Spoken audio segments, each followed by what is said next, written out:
하고 여러분 반갑습니다. 바울과 이방인 두 번째 강의를 하려고 하는데 사실은 제가 이 강의를 이미 녹화를 했었어요. 어저께 녹화를 해서 지금 구글에다 올렸는데 아침에 보니까 처리가 안 됐어요. 그래서 파일을 다른 데서 실행을 시켜봤더니 파일이 좀 에러가 생겼어요. 그래서 지금 제가 다시 촬영을 하고 있어요. 예, 참 이렇게 마음이 촬영을 했는데 와가지고 다시 촬영을 하면 참 이렇게 허탈하고 막 그러네요. 여러분들 인터넷 내배 드리는데 설교 다 촬영해 놓고 했는데 집사람들이 연락이 왔어요. 설교가 안 보인다고. 그래서 다시 촬영한다고 생각해 보세요. 얼마나 황당하겠어요. 그죠? 그래서 최대한 조금 정리해서 내용들을 요약을 해서 다시 한번 촬영이 아니라 다시 한번 이 동영상을 촬영을 하고 이번에는 문제가 없기를 바랍니다. 두 개를 다룰 거예요. 두 개를 이번 강의에서 예루살렘 공의회하고 그다음에 안디옥 사건하고 두 개를 다룰 텐데요. 왜냐하면 이 두 사건이 바울이 이방인 사역을 진행해 가는 데 있어서 이방인 사역의 어떤 운명에 있어서 가장 결정적인 영향을 미친 두 사건이기 때문에 그래요. 일단 예루살렘 공의회, 사도행전 15장하고 갈라디아서 2장에 예루살렘 공의회 사건이 등장을 하는데 초대교회, 교회의 전체 역사에서 첫 번째 공회예요. 그래서 굉장히 좀 의미가 있는 공회라고 우리가 말할 수 있겠죠. 모임이라고 말할 수 있겠죠. 아마 기원 후 한 48년경, 그래서 바울이 회심한 이후에 한 15년 있다가 그 다음에 예수님이 돌아가신 다음에 한 18년 정도 있다가 처음 공의회가 열렸어요.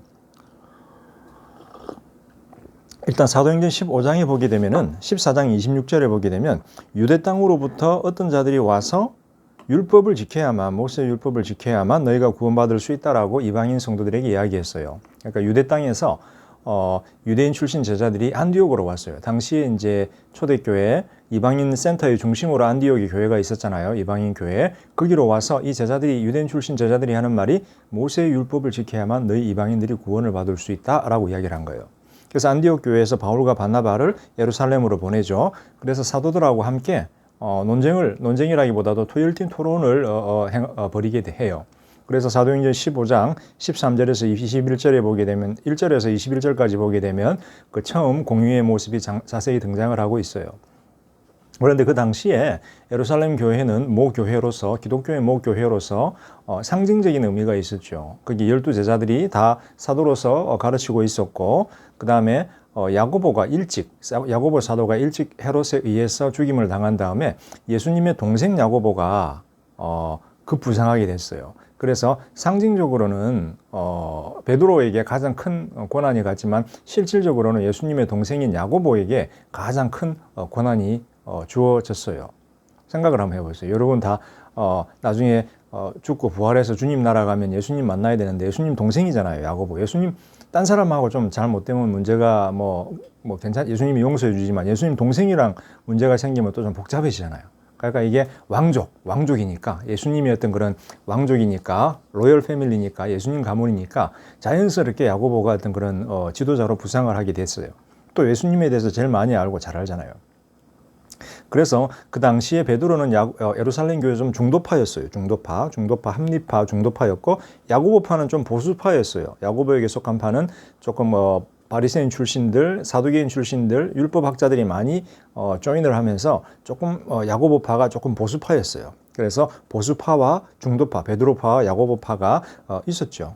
이제 아무래도 헬레니스트들, 바울과 바나바를 포함한 빌립, 그다음 스데반을 포함한 헬레니스트들은 좀 좌파라고 봐야 되겠죠. 좀 과격하다기보다는 급진적이다라고 봐야 되겠죠. 율법을 안 지켜도 돼, 할래 필요 없어 하면서. 그래서 초대교회의 모습은 가장 보수적인 야고보파, 중도파, 베드로파, 그다음 가장 급진적인 헬레니스트, 바울을 포함한 헬레니스트파 이렇게 보여지면 되겠어요.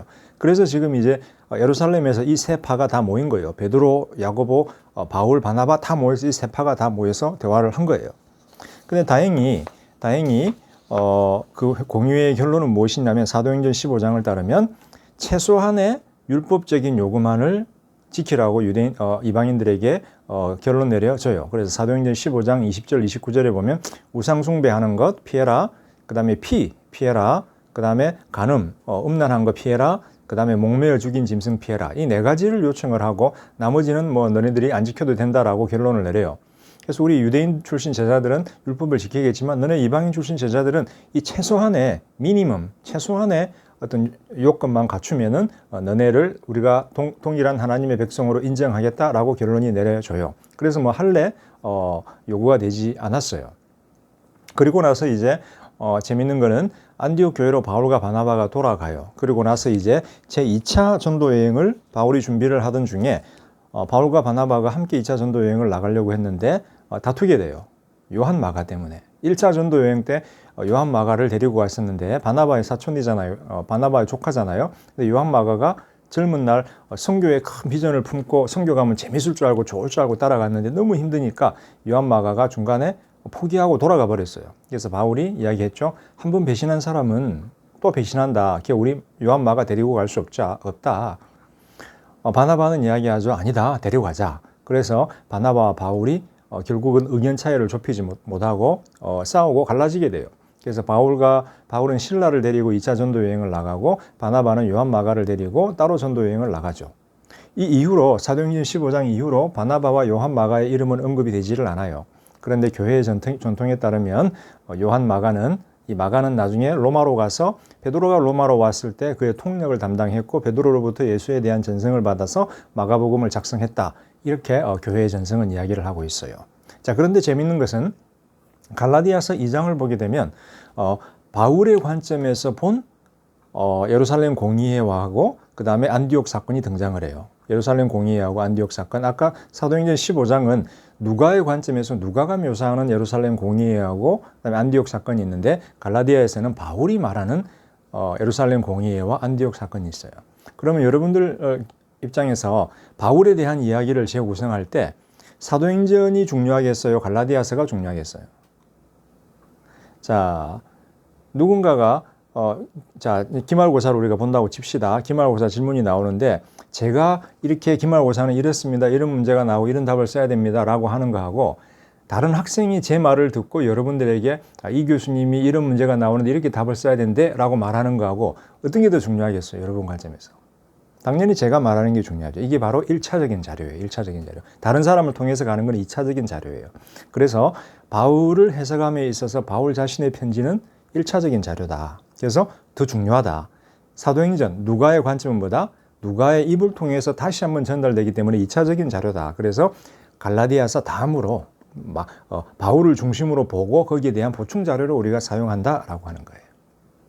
그래서 똑같은 사건이 사도행전 15장하고 갈라디아서 2장에 기록이 되어 있는데 뭐가 더 중요하다? 사도행전 15장은 갈라디아서 2장의 보충 자료로 우리가 쓴다. 두 개가 충돌할 경우는 갈라디아서가 우선한다라는 거예요. 자, 갈라디아서 2장에 보게 되면 1절에서 10절에 바울이 예루살렘에 갔던 이야기가 등장을 해요. 거기에 보면은 바울이 은밀하게 안디옥 교회를 찾아오는 형제들이 이방인들의 어떤 그 할례의 문제로 그들을 구속하려고 했다. 그러니까 예수 안에서 가지고 있는 자유를 구속하려고 유대인 출신 제자들이 안디옥 교회에서 시도를 했다 이렇게 나와요. 그래서 그 문제가 무엇이냐면 그 다음에 보면은 디도를 디도에게 할례를 행하지 않았다라고 말하는 것을 보아 율법의 규례였지만 그 중에서도 할례가 가장 큰 문제였음이 드러나요. 왜냐하면 하나님의 백성이라고 하는 것은 아브라함의 자손됨을 의미를 해요. 아브라함의 자손이 바로 하나님의 백성이에요. 그러면 이방인들이 예수를 믿어서 하나님의 백성이 됐어요. 그러면 아브라함의 자손이 된 거예요. 그럼 뭘 행해야 돼요? 아브라함의 자손됨의 표시인 할례를 그 몸에 행해야 되는 거예요. 그래서 유대인 출신 제자들이 안디옥에 와서 이방인 출신 제자들에게 이야기하는 거예요. 왜 너네는 할례를 안 하니? 할례 안 하면 너네 하나님 백성 아니야 라고 하는 거예요. 그래서 바울이 이야기를 하죠. 디도에게 우리는 할례를 행하게 하지 않았다라는 거예요. 왜? 그리스도 안에서 우리가 자유한 자인데 마음의 할례를 받은 우린 하나님의 백성인데 왜 육체의 할례를 행해야 되는 것이냐? 육체의 할례 행하는 것은 우리에게 주어진 굴레와 같고 노예됨과 같다. 왜 우리를 예수 그리스도 안에서 주어진 자유를 포기하고 어떤 그런 굴레 속으로 우리를 데리고 가려고 하느냐라고 갈라디아서 2장에서 바울이 이야기를 해요. 그래서 이제 갈라디아서 2장에 보게 되면은 1절에서 10절에 보게 되면 바울과 바나바가 사도들과 만나서 논의하는 장면이 등장을 해요. 거기 보면 이제 세 명의 기둥 같은 사도들이 등장하는데 베드로, 야고보, 요한이 등장하죠. 베드로, 야고보, 요한. 이때 야고보는 예수님의 동생 야고보예요. 예수님의 제자 야고보가 아니고. 그래서 이 세 명이 중심으로 이제 논의를 했는데 결론은 뭐냐면 동일한 결론이었어요. 우리 베드로 그리고 12 사도들은 유대인들에게 복음을 전하겠다. 율법 지키라고 우리는 전하겠다. 그런데 이방인들, 바울 바나바 너네는 이방인들에게 복음을 전할 때 율법을 안 지켜도 된다라고, 복음만 믿으면 된다라고 해라. 왜? 부활하신 예수 그리스도가 우리는 12 제자는 할례를 중시하는 유대인들에게, 그리고 부활한 예수 그리스도께서 바나바와 바울은 할례가 필요 없는 이방인들에게 보내셨기 때문에 동일한 부활한 예수 그리스도가 동일한 예수의 복음을 전하도록 우리를 택했기 때문에 우리가 서로를 인정하자라고 화해의 악수를 보내요. 그런데 단 조건이 있었어요. 유대인 출신 제자들이 뭘 이야기를 하냐면 가난한 자들을 기억해라 라는 하는 전제를 줘요. 아까 사도행전 15장에서는 4가지였잖아요. 그죠? 우상숭배, 피, 간음, 그 다음에 목매인 짐승들을 피하라 그랬는데 갈라디아 2장에서는 가난한 자들을 기억해라 라는 단서를 줘요. 다른 건 다 괜찮은데 율법, 할례 안 지켜도 되는데 가난한 자들만 기억해라. 가난한 자들을 기억하라는 게 뭘까요? 구제를 열심히 하라는 걸까요? 여기서 가난한 자들이라고 하는 표현은 마태복음에서 보면은 심령이 가난한 자는 복이 있나니 라고 예수님이 가르쳐요. 근데 누가복음에 가게 되면 심령을 빼버리고 가난한 자들은 복이 있나니 라고 바꿔버려요. 근데 원래 가난한 자들, 이스라엘의 전통에서 가난한 자들은 하나님, 여러분 세상에서 한번 생각을 해보세요. 여러분이 하나님의 명령을 따라 법을 따라 열심히 살면 돈을 많이 벌 수 있나요? 없나요? 없어요. 좀 돈 벌려고 머릿속으로 생각을 하다가도 디모데전서 오늘 아침에 제가 묵상했는데 디모데전서 5장, 디모데전서 6장을 읽으니까 부자가 되려고 하는 자들은 다 마음의 시험을 받아서 죄를 짓게 되고 부한 것만 마음속에 있다 보면은 범죄하게 되고 모든 죄악의 시작이다. 그러기 때문에 이게 부동산 투기 하지 말아야지, 범죄하지 말아야지 이러면서 하다 보면 어떻게 돼요? 가난하게 사는 거예요. 그냥 신앙이 좋은 사람들일수록 가난하게 살 경우가 많아요. 그래서 고대에도 유대인들은 그런 경향이 있었기 때문에 가난한 자들이라고 하는 표현은 특별히 하나님 앞에서 선한 믿음을 유지하고 이 세상에 뜻을 두지 않은 자들, 그래서 세상에서 별로 물질적으로 사회적으로 부유하지 않은 자들을 일으키는 영적인 개념이었어요. 그래서 가난한 자들은 심령이 가난한 자들, 심령이 가난하면 어떻게 돼요? 하나님 앞에서 부를 추구하지 않다 보니까 실질적으로 가난하게 되는 거예요. 그래서 가난한 자들이라는 표현은 이스라엘의 경건한 자들을 일으키는 전문적인 용어였다. 그런데 이에 덧붙여서 그 당시에 40년대 후반에 예루살렘에 큰 기근이 있었어요. 그래서 예수님의 제자들이 교회가 큰 가난을 경험을 하고 있었어요. 기근이 와가지고 가난을 경험하고 있었어요. 그뿐만 아니라 여러분들이 오순절날 어떤 일이 발생했어요. 오순절날 초대교회가 형성이 된 다음에 바나바를 포함한 모든 사도 제자들이 물건을 팔아서 서로 공유를 해버렸어요. 밥 팔고 논 팔고 다 팔아서 공유해버리니까 예수님이 1년 안에 왔으면 괜찮은데 어떻게 됐을까요? 1년 안에 안 오셨어요. 재산은 다 팔았고 다 써버렸고 어떻게 되나요? 이제 다 가난해져 버린 거예요. 다 가난해져 버린 거예요. 좀 현명하게 투자하고 현명하게 썼어야 되는데 우리가 좀 지혜로운 청지기들이 됐어야 하는데 너무 신앙이 좋다 보면 지혜롭지 못해서 좀 가난하게 될 때가 있어요. 그래서 지금 예루살렘 교회가 유대 땅에 있는 성도들이 이런저런 이유들로 인해서 이런 2-3가지 이유들로 인해서 가난해 버린 거예요. 그래서 이방인들에게 가난한 자들을 기억해라. 이 말은 현재 예루살렘에서 기근으로 물질적인 고통을 당하고 있는 유대인 출신 성도들을 좀 기억하고 그들을 구제하고 도와라 라고 하는 명령인 거예요. 근데 바울은 이 명령을 끝까지 지키려고 해요. 끝까지 지키려고 하는데, 자, 일단은, 요거에 앞서서, 요 이야기를 조금 이따가 하고, 자, 그렇게 해서 이제, 예루살렘 공의회가 딱 끝났어요. 협의를 이루었고 악수를 했어요. 자, 그런 다음에 이제 사도행전 15장에서와 마찬가지로 바울과 바나바는 안디옥으로 돌아왔고, 베드로도 안디옥을 방문을 했어요. 그래서 와서 보니까 이방인들과 유대인들이 같이, 식사의 교제를 하고 있는 거예요. 자, 이방인들과 유대인들이 식사의 교제를 한다는 말은 무슨 의미일까요? 유대인들은 철저하게 율법에서 정결법과 부정한 것, 정결법의 규정을 따라서 음식을 먹고 살았어요. 저는 아침에 이제 커피 한 잔을 이렇게 마시고 있는데 유대인들이 커피를 마시려고 하면 커피는 코셔법에 따라서 율법을 따라서 랍비가 정결하게 손을 씻고 깨끗하게 해서 커피를 재배하고 갈고 이렇게 해야 돼요. 그렇지 않으면 이 커피를 마시면 부정한 것이 내 몸에 들어가기 때문에 나는 부정하게 되었다라고 이야기하는 거예요. 근데 저는 뭐 그런 거 고려 안 해요. 그냥 아침에 커피 있으면 한 잔 마셔요. 왜? 모든 것이 하나님께서 선하게 창조하셨기 때문에 하나님께 감사하고 먹으면은 해가 될 게 없는 거예요. 저는 자유로운 자이기 때문에. 그런 마찬가지로 안디옥 교회에서도 그런 생각을 가지고 하나님께서 모든 것을 선하게 창조하셨어 라고 하면서 정결법을 더 이상 지키지 않았어요. 유대인 출신 제자들하고 이방인 출신 제자들이 자유롭게 먹고 마시면서 지냈어요.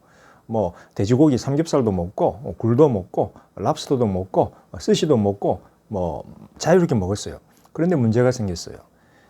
잠시 후에 야고보파 사람들이, 제가 아까 보수적이라고 그랬잖아요. 예루살렘 교회 보수파 야고보파 사람들이 안디옥 교회를 방문했을 때 베드로가 그것을 보고 이 식탁 교제에서 물러났어요. 왜? 자기를 판단할까 봐. 너 율법, 정결법 안 지키고 이방인들하고 같이 노네 하면서 판단할까 봐 베드로가 물러났어요. 그래서 바울이 갈라디아서 2장 11, 13절에서 이걸 뭐라고 부르나요? 외식이다라고 불러요. 베드로, 너는 유대인이지만 유대인처럼 살지 않고 이방인들에게도 유대인처럼 살라고 강조하지 않으면서 왜 이렇게 갑자기 외식하면서 유대인 율법을 따라서 네가 유대인 율법을 지키는 것처럼 물러나고 이방인들에게도 그것을 요구해? 너 외식하는 자야. 안타까운 것은 바나바도 그 외식에 동참했고 안디옥 교회에 있던 모든 유대인 출신 제자들이 그 외식에 동참했다라는 거예요. 그래서 바울은 굉장히 화가 났어요. 그래서 바울은 모든 유대인 출신 제자들에게 너네들은 외식하는 자다라고 하면서 한판 붙었어요. 근데 안타까운 거는 뭐예요? 바울은 혼자였고 이 사람들은 다수였어요. 그래서 바울은 더 이상 안디옥 교회에 머물 수가 없었고 이제 바울은 안디옥 교회를 떠나게 돼요. 그래서 바울이 2차 전도 여행을 떠나게 되는데 이때부터 바울은 혼자였고 이제 자기가 모은 동력자들을 통해서 자기만의 사역팀을 꾸려서 이제 이방인 사역을 하는 거예요.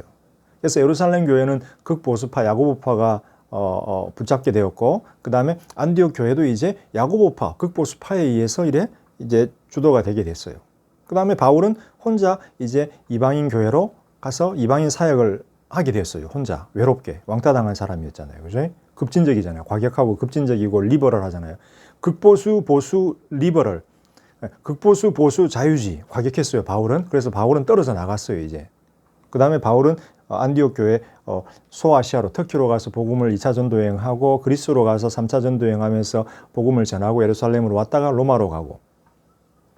그래서 바울의 권위는 항상 이 야고보파, 그다음 베드로파, 유대인 출신 제자들에 의해서 항상 바울의 권위는 공격을 받았고 바울의 사도로서의 정당성, 복음의 정당성을 항상 공격을 받았어요. 바울 서신을 보게 되면 바울이 세운 교회, 고린도 교회에도 이 유대인 출신 제자들이 와갖고 야, 바울이 추천서 가지고 왔어? 올 때? 없었어. 우리 추천서 봐봐. 예루살렘 교회에서 써줬잖아. 바울은 사도가 아닐 거야. 이렇게 공격을 했어요. 자, 그런데 그렇게 시간이 흘러갔어요. 그런데 여러분 보게 되면 바울은 이 갈라졌음에도 불구하고 처음 공의회에서 이루었던 연합을 끝까지 이루고 싶었어요. 이 연합, 교회가 갈라져서 있는 거 좋지 않다. 연합하자라고. 그래서 바울이 로마서를 쓸 당시에 로마서 15장에 보게 되면 로마서니까는 이제 마지막 바울이 이제 고린도에서 썼던 편지인데 57, 8년경 50년대 후반에 썼던 편지예요. 그래서 15장 25절에서 31절까지 보게 되면 바울이 로마 교회 성도들에게 이렇게 이야기해요.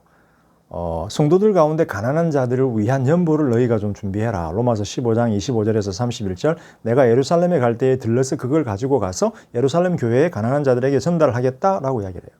지금 예루살렘 공의회가 끝난 다음에 10년이 흘렀어요. 10년이 지난 다음에 로마서를 쓰면서 바울이 뭐예요? 가난한 자들을 위한 연보를 로마 교회에 좀 준비해라. 내가 여기저기서 이방인 교회에서 모아서 그것을 예루살렘 교회에 가져갈 거야. 뭐예요? 바울은 비록 자기가 거기서 쫓겨났고 보수파와 극보수파에 의해서 쫓겨났고 그 다음에 예루살렘 공의회에서 이루었던 어떤 연합이 부서져 버렸지만 끝까지 자기는 이 교회의 연합을 이루고 싶었던 거예요. 그래서 그때 연합의 조건이었던 가난한 자들을 기억해라 라고 하는 그 어떤 최소한의 조건을 바울은 끝까지 만족시키기를 원했어요. 내가 할 도리는 하겠다라는 거예요. 교회의 연합을 위해서. 그러나 로마서 15장 30절 31절에 보면 바울이 뭐라고 하나요? 아마도 그런데 그들이 나를 받아들이지 않을 거다. 연보도 받아들이지 않을 거고 나를 수용하지 않을 거다라고 바울이 이야기를 해요. 재밌는 것은 사도행전을 보게 되면 바울의 이 연보, 예루살렘을 방문할 때 가지고 갔던 바울에 대한 연보에 대한 이야기가 등장을 하지 않아요. 무슨 말일까요? 예루살렘 교회에서 바울의 연보를 잘 받아들였다 안 받아들였다? 받아들이지 않았다라는 거예요. 화해가 되었다 안 됐다? 안 됐다라는 거예요. 자, 그런데 여러분 여기서 한번 보세요. 예루살렘 교회 야고보파 극보수파가 있고 이제 베드로 중도파가 있었는데 이제 극보수파가 중도파까지도 지배를 하게 됐어요. 안디옥 교회에서. 그 다음에 이제 좀 급진적이었고 자유주의라고 칭할 수 있는 급진적인 바울파는 쫓겨났어요. 이게 이제 한 40년대 후반, 50년대 초반이에요. 근데 한 세대가 지난 다음에 한 20, 30년이 흐른 다음에 어떻게 됐을까요? 이 당시 예루살렘 교회는 대다수였고 안디옥 교회는 그 다음으로 큰 교회였고 바울은 혼자였어요. 근데 바울은 소아시아에서 복음을 전하고 그리스에서 복음을 전하고 로마에서 복음을 전했는데 바울의 이방인 교회들은 부흥하고 커지고 기하급수적으로 성장을 했어요. 예루살렘 교회 어떻게 됐을까요? 더 이상 새 신자들을 만들어내지를 못하고 유대인들 신자들을 만들어내지 못하고 결국은 예루살렘 교회는 망해서 흔적도 없이 사라져버렸어요. 그들이 쓴 책 디다케하고 수도 클레멘트라고 하는 책이 등장을 하는데 수도 클레멘트에 보게 되면 바울이 적그리스도로 묘사가 돼요. 바울 적그리스도로 묘사를 해요. 극보수예요. 극보수 꼴통들을 보면 항상 어떻게 하나요? 자기가 싫어하는 사람들은 적그리스도로 묘사를 하잖아요. 막 욕하고. 여러분 일보 이런 데 들어가 보세요. 댓글 달아놓은 거 보세요. 이렇게 극보수일수록 말하는 걸 보면 과격하고 좀 이렇게 비이성적일 때가 굉장히 좀 많아요. 여러분 집회들을 가보세요. 극보수 집회들을 가볼수록 거기서 나오는 단어들이 과격하고 그래요. 근데 그 과격하고 극보수로 나가게 되면 어떻게 돼요? 대중들의 호응을 받기가 힘들어지고 중도파의 호응을 받기가 힘들어지는 거예요. 그러면 그 새가 자꾸 불어나고 복음의 능력이 전파되지 못하고 가두어지게 되고 그 다음에 새가 줄어들게 되고 결국은 소멸하게 돼요. 이게 진리예요, 여러분. 예루살렘 교회 소멸돼 버렸어요. 안디옥 교회 어떻게 됐을까요? 소멸해 버렸어요. 바나바, 베드로 그 이후에 사역이 등장을 하지가 않아요. 그런데 바울이 세웠던 교회들은 흥왕을 하고 부흥을 하고 커졌어요. 그 다음에 2세기가 그리고 1세기 말이 되었을 때 누가가 편지를 쓸 당시에는 이제 바울의 이방인 교회가 주류 교회가 돼 버렸어요. 그리고 이제 1세기 말이 되면은 바울의 서신들은 편지로 바울의 서신서들을 하나로 모아서 신약 성경으로 정경화가 되기 시작했어요. 그래서 우리가 지금 가지고 있는 신약 성경을 보면 사복음서 이후에 사도행전 그리고 바울의 13 서신서가 로마서부터 쫙 나오는 거예요. 어떻게 보면 예수님 이외에 가장 중요한 인물은 바울이 되어버린 거예요. 그리고 신약 성경은 바울의 신학을 담고 있고 우리가 기독교라고 부르는 것은 예루살렘 교회의 유대인 출신 기독교가 아니라 바울의 이방인 교회의 신학적인 기반, 어떤 그런 기초의 기반을 둔 이방인 교회의 전통이 기독교로 발전을 한 거예요. 그래서 우리도 복음을 받아들였고 더 이상 율법을 따라서 할례를 행하거나 뭐 어떤 그 정결법을 지키지 않는 거예요. 자유롭게 커피, 코셰가 안 만들어도 랍비가 만들지 않아도 자유롭게 먹을 수 있는 거예요. 제가 미국에 있을 때 히브루 칼리지라고 제 가르치던 학교 옆에 있었어요. 히브루 칼리지라 유대인들 랍비 만드는 학교가 있어서 같이 이렇게 했는데 주일이 되면 저희 학교는 문을 닫았어요. 식당이. 그런데 얘네들은 토요일 날은 안식일이니까 문을 닫는데 주일 날 문을 열어요. 그래서 이제 점심때 혹은 저녁에 샌드위치가 필요하다 그러면 걔네들 식당 가서 이렇게 먹으면 돼요. 그 다음에 공휴일 같은 날도 우리는 문을 닫는데 얘네들은 열어요. 그래서 먹어요. 근데 가보면 요리사가 랍비예요. 랍비가 정결법에 따라서 정결하게 음식을 만들고 준비를 하는 거예요. 그런 거 우리는 지금 안 따지는 거예요. 자, 여기서 우리는 하나의 교훈을 얻어야 돼요. 우리 한국 교회가 또 여러분들이 사역하는 교회가 계속해서 성장하고 새로운 생명을 얻기 위해서는 율법을 가지고 굴레를 가지고 규정을 하고 극보수로 가면서 과격한 언어를 통해서 극보수로 꼴통보수로 가버리게 되면 이걸 차단시키는 어떤 차단막을 만들어 갖고 외부로부터 새로운 생명이 영입되는 것을 방해시켜 버리는 거예요. 그럼 어떻게 돼요? 시간이 지날수록 이 나이 든 세대가 사라지고 죽게 되면 그 다음 세대는 없으니까 새로운 세대가 자연스럽게 교회가 소멸하고 사라지게 돼요. 여러분. 그래서 여러분들의 생각, 사고, 말하는 것들, 여러분들의 신학적인 이해에 대해서 여러분들이 또 우리가 심각하게 한번 반성하는 마음으로 스스로를 돌아볼 필요가 있어요. 나는 성령이 주는 자유함과 새로움 속에서 늘 변화되고 있는가? 아니면 나는 어떤 그런 옛 관습과 전통 속에서 갇힌 채 꼴통보수로 계속 죽어가고 있는가? 굳어져가고 화석처럼 굳어져가고 있는가? 이러면 큰일 나요, 여러분. 저도 그렇고 여러분도 그렇고 우리 교회가 새롭게 해주시는 성령의 새롭게 함으로 계속해서 변화되고 변모하고 발전하지 않으면 어느 순간 화석화되고 갇혀버리면 이제 이게 소멸하게 되는 운명을 맞이하게 되는 거예요. 그래서 우리는 바울을 통해서 우리 안에 본질적인 하나님에 대한 진리는 유지하지만 성령이 주시는 자유함 속에서 계속해서 새로운 도전 속에 역동감 있게 반응하고 역동감 있게 새로운 길을 찾아내면서 계속 발전해 가야 된다라고 하는 가르침을 우리가 얻는 거예요. 그래야 우리 기독교가 살고 교회가 사는 거예요. 제 개인적인 생각이에요. 뭐 여러분들이 또 저랑 개인적인 생각이 다를 수도 있겠지요. 그래서 이제 이번 학기의 결론인데요. 이제 사도행전을 보게 되면 이러한 바울의 이방인 사역이 계속 퍼져나가고 로마서 이제 사도행전 28장에 보면 로마에 가서 복음을 전하는 것으로 끝이 나요. 그리고 사도 바울의 사후에 이제 계속해서 이 교회들이 퍼져나가서 결국은 우리가 지금 보고 있는 교회들, 이방인 교회들이 우리나라를 포함하는 온 사방에 부흥해 있는 것을 우리가 보게 돼요. 그래서 이번 학기에 우리가 누가의 신학을 연구를 잘 강의를 하고 고민을 해봤지만 우리가 누가복음 그리고 사도행전에 담겨 있는 성령의 역동성과 어떤 살아있는 힘에 의지하면서 계속해서 우리가 발전하고 개인적으로도 발전하고 우리 교회들도 계속해서 발전하고 죽지 않고 소멸되지 않고 화석화되지 않고 계속해서 발전할 수 있는 그런 성령의 역동성이 살아있는 우리의 교회가 되고 복음이 되기를 바라요. 여러분 한 학기 동안 강의 들어주셔서 감사하고 이제 여러분들이 강의 들은 다음에 기말 페이퍼는 6월 30일 자정까지 저에게 보내주시면 제가 점수를 매겨서 여러분들에게 점수를 드리도록 하겠습니다. 여러분 수고하셨습니다. 여름방학 잘 보내시고 하나님의 은혜로 가을 학기에는 다시 얼굴을 뵐 수 있기를 바랍니다. 수고하셨습니다.